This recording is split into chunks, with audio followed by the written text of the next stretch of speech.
Hello, my name is Caroline, but today you're going to know me as Cleo, your muse of history, as together we uncover the truths about myth, legend, and folklore. Who doesn't love tales about mysterious women with mystical powers living in bodies of water? It's a satisfying genre of lore that I hope you enjoy as much as I do, because this is my second video of a 3-part series covering the watery women of mythology. So let's dive into the murky depths of the Rusalka.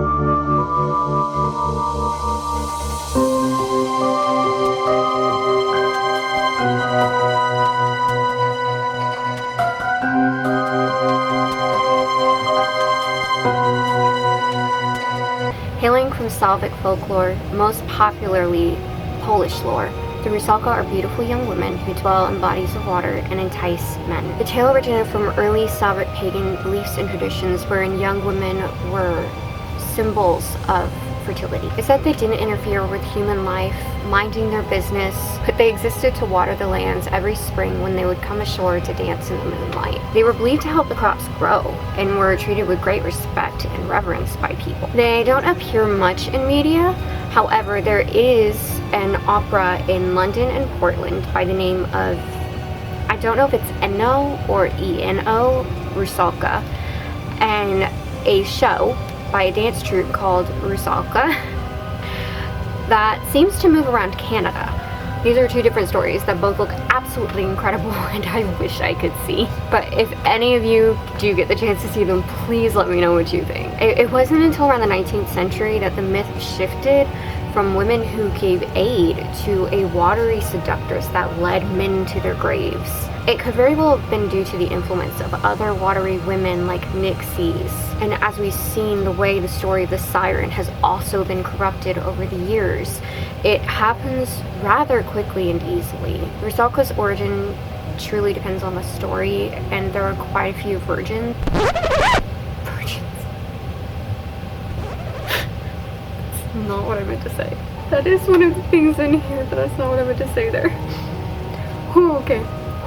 The Rusalka's origin truly depends on the story, and there are quite a few versions, though all the ones I could find require death. Be it a violent murder, unaliving yourself, death by drowning, or simply dying a virgin.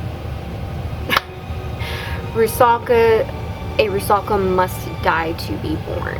There are many stories of Rusalka that revolve around them being betrayed by their husbands or lovers before their untimely deaths. And some tales of women who jump in lakes because they were pregnant out of wedlock. Which, on the flip side of that, some tales say that a baby that died without being baptized would become a water spirit. It was said in many folk tales that Rusalka would only live until the end of their natural lifespan, while others say they would not die until their death had been avenged. It's said they have lithe, pale bodies and long hair, often blonde or brown, and sometimes green. And a wicked Rusalka's eyes might even shine green. Not gonna lie, I love the green motif. They wear sheer robes that seem to be made of mist, which again, super cool aesthetic, and they're considered representations of universal beauty. Like, come on, not gonna lie, it makes me jealous. If I dyed my hair green, I would look like Anne Shirley. I wouldn't be considered that. In tales, a Rusalka's temperament highly depends on the region. In the Ukraine, near a flowing river with flourishing plant life, a Rusalka is playful and wistful. But if you travel somewhere icy and cold, she might be wicked and wild-tempered. Those Rusalka might enjoy finding wandering men to drag them back to their abodes and drown them beneath the watery surfaces. Many Slavic artists have featured Rusalka in their works over the years, be it painters, poets, novelists, or even composers. Today, I want to share with you one of the most famous homages to the Rusalka. This haunting poem was written by Alexander Pushkin and published by his family after his death. In forest depths beside a mirror, a monk once made his habitation, absorbed in penances severe. In fast and prayer he sought salvation, already by his own poor spade. His grave was hollowed to receive him, and every day the good saint prayed that heaven from earth would soon relieve him. One summer's eve the hermit poor, at prayer within his narrow room, looked out beyond his humble door, and saw the forest wrapped in gloom. Night mists were rising from the mere, between the clouds the moon 'gan peep. The monk unto the pool drew near, and gazed into its waters deep. He saw himself, drew back, perturbed by fears he ne'er had known before.